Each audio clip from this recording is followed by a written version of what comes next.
differences between wa and ga. This time, I will focus on the two differences in the meaning.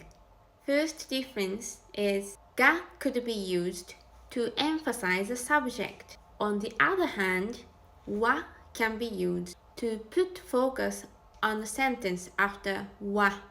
For example, これは美味しいケーキです. This is a tasty cake. Focus will be on 美味しいケーキです. So the speaker want to tell this is a tasty cake. これが美味しいケーキです. That means this is the tasty cake, but the focus will be the subject. That means the speaker want to tell this is the tasty cake.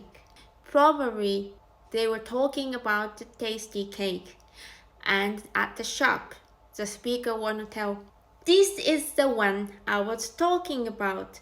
これが美味しいケーキです. Second difference is は can be used to narrow down a subject. 服装がかわいい means the outfit is pretty.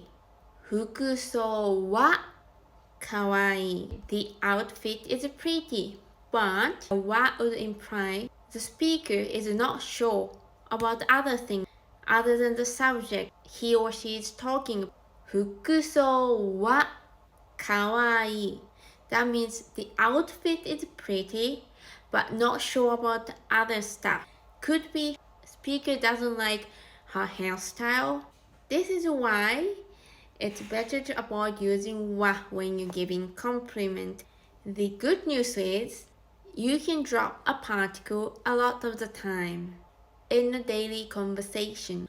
服装かわいい The outfit is pretty. Even without the particle, we still understand it, and somehow it would sound more natural.